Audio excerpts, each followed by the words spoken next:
After a weekend of riveting Sweet 16 matchups, March Madness is in full swing as we head to the Elite Eight. Good evening and welcome back to Penn State Sports Night. I'm Ben Russell alongside Eric Fenstermaker and Juan Mendez. This tournament has seen a fair share of underdogs advance farther than expected, as the Sweet 16 featured the highest average seed at 5.88 in NCAA Tournament history. Eric, I'll start with you. What's a dark horse team that you have your eye on as we head towards the Final Four? So Juan, how's your bracket doing so far? It is not going that well, but how about you? My bracket right here, it's awful. And the reason why it stinks is this team right here, Oregon State. Oregon State, a team that nobody expected to be here. Let's talk about their Cinderella story. First of all, going into the season, they were projected to finish last in the Pac-12. They weren't even supposed to be there at all. They have a pretty good regular season, but they come into the Pac-12 tournament having to win it to even make the tournament. They do that, they get into the 12 seed, and they play Tennessee first round. Not a bad matchup, the 12-5. They pull off the magic there. That was supposed to be it. They go up against Oklahoma State, Cade Cunningham, the projected #1 pick. They knock off them as well. So okay, Cinderella story, it's going to be over there in the Sweet 16, right? Loyola Chicago, the perennial Cinderellas, they go up against them in the Sweet 16 and knock them off. This team continues to excel. Less than 1% of all ESPN bracket filler-outers, they had Oregon State in the Elite Eight. This team is not supposed to be here. They're led by senior Ethan Thompson. He was averaging 15.8 points in the regular season. In the tournament, 20.3 with two 20-plus point games. This guy is incredible for Oregon State. They continue the magic. Going up against Houston this round, I'm not sure how they'll fare there, but this Oregon State team, they're putting the madness in March Madness. Absolutely. That's a team that definitely earned its spot in this tournament. Now, I'm going to go with a different team, and that is USC, Southern California. And as you see here, we have the two Mobleys, Evan Mobley and Isaiah Mobley. Now, what they bring in, and the reason why I chose them as a dark horse, even though they do play Gonzaga, is because of the size of these two guys. A 7-footer, who's also first-team All-American, and Isaiah Mobley, who's 6'10". What they bring in is the interior defense that's gonna make Gonzaga really struggle. Now, Gonzaga, they do have a big guy in there, Drew Timme, who's been playing incredible these past few games specifically.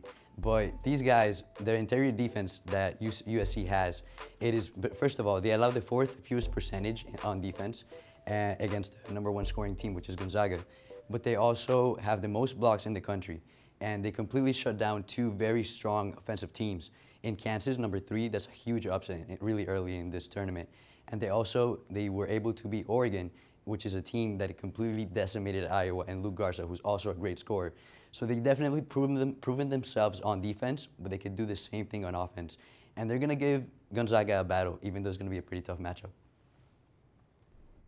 Well, guys, a lot of great points made there. A team that I have my eye on is actually the UCLA Bruins, the USC crosstown rival. They're an 11 seed. They played in the first four. They were not expected to be here. They beat BYU. Maybe they got a favorable matchup in Abilene Christian, but they got a great win last night against Alabama. I'm interested to see how they fare against Michigan. We've seen before with VCU in 2011 a team go from the first four to the Final Four. So we'll see if UCLA is able to repeat that kind of success. The NCAA Tournament is without a doubt one of the biggest stages in all of sports. Each year we discover promising young players who rise up to the occasion and deliver for their teams. So Juan, who's a player you want to shed light on? So a player that definitely deserves the spotlight is Davion Mitchell from Baylor. Now, you might think, why didn't you pick Jared Butler from Baylor as well, the first-team All-American? Well, because this guy deserves a little more of the spotlight because of his performance in this tournament so far. He's been playing incredible, and his numbers have definitely shown that on defense and on offense. The main thing that you take away from his performance in these past 3 games is the following. So he averages the same amount of points, 1 less assist, basically the same amount of rebounds, but the stat that makes him outstanding from that Baylor team is the field goal percentage. He's right now at 58 field goal percentage, and in the season he had 52. Now that 6% can mean a lot, but what it means is that he's taking care of the ball. He's doing safer shots and taking advantage of the situations he can make with the dribbling. He is 6'2", a little undersized, but he's shown on defense that the hustle and everything can get points in the offense as well. He does that by hesitating at the top of the key and opening up the space for Butler to take a 3 or anybody else in that Baylor team that shoots extremely well. So this is a player that definitely needs some more shine, and you have to look at him a little more going into this next matchup against Arkansas. Yeah, I think Baylor's a really interesting team. One of the one seeds that's left, unlike my Illinois, who I picked to win it all. I'm going to go with a different team. I'm going to go with Arkansas and Moses Moody. Sometimes the spotlight isn't always a good thing. The young freshman did really, really well during the regular season, averaging 17 points a game. Comes into the tournament looking to really make a name for himself as a freshman. He's averaging only 14. He's actually taken a dip. When you look at his season averages versus his tournament averages, he's below in points, rebounds, and assists. He's actually taken a hit in every category there. So I think he really needs to step up, and it's really translated for this Arkansas team.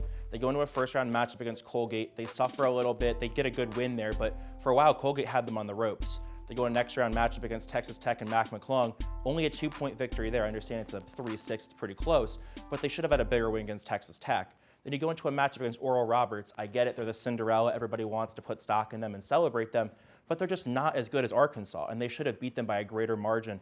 I believe the line was around like 10 or 11 points, so everybody was clearly believing in Arkansas, yet they come out with just another 2-point victory.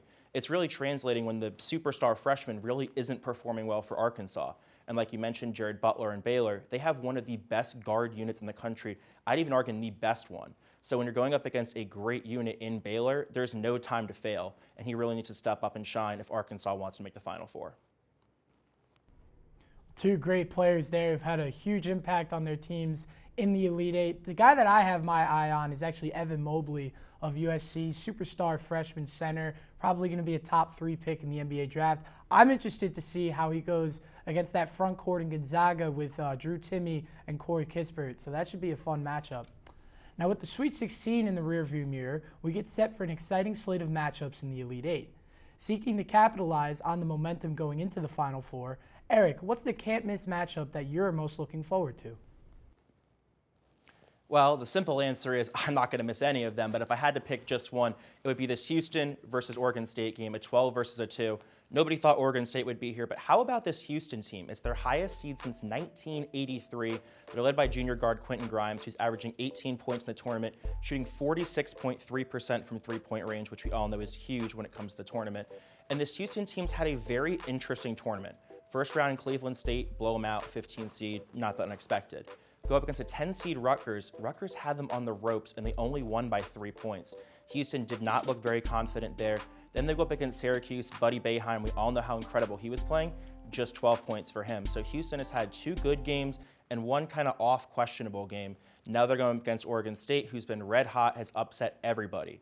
Tennessee, the 5 seed, Oklahoma State, the 4 seed, Loyola Chicago, the 8 seed. This team keeps on winning. And nobody wants to give Oregon State credit. Nobody wanted to put them there. That's fine. They're going to keep winning. Houston does have the size, and they do have the strength and the better team overall. But there's one red hot team, and there's one team with some question marks, and I can't wait to see this game. Definitely. Oregon has played incredible. Oregon State has been a great, great team. Now, the matchup that I picked, and Ben covered it a little bit, is UCLA, the UCLA Bruins. So they are a number 11 seed and probably the most exciting team to watch in this entire tournament. Now, this game right here is must-watch TV, must-watch basketball for a lot of reasons. Mainly because UCLA, they adjust to every opponent, every single game, in the Mick Cronin defense and the way they play the game. A lot of things that they do, they usually correct mid-game. For example, when USANG against Alabama, which is an incredible game, when he came out with 5 fouls, the guy that stepped up was Jaquez, hitting incredible threes and top of the key mid-ranges. So he's been playing incredible this entire tournament. And one main thing to keep an eye on against Michigan, who's a number 1 seed, that's all you can really say about them. But the main thing that you can take away, and that I didn't know this stat existed, but UCLA is 13-0 when they have less than 10 turnovers. If they could keep the ball safe in their hands and take some shots and hit their free throws, they could give Michigan a run for their money. But like I said, Michigan is a number 1 seed for a reason. And number 1 seed, that player number 1 right there, Hunter Dickinson, their center, 7'1". UCLA struggles against big centers. They don't have that size. But he is averaging almost a double-double with 13 points and 8 rebounds in this entire tournament. He's been playing absolutely incredible. And Michigan is a team that also has destroyed all the opponents that they've faced so far. So I really can't wait to watch this game and see if UCLA can pull again almost something impossible like they've done. Well, like Eric said, I don't plan on missing any of these matchups, but the one that I have my eye on the most is Baylor and Arkansas. Number 1 versus number 3. You guys covered some of the important players in that matchup. That should be a fun matchup to see who gets to the Final Four out of that region. Having missed out on last year's tournament due to the rise of COVID-19, this year's tournament has provided a fun and exciting source of entertainment for college hoops fans across the nation.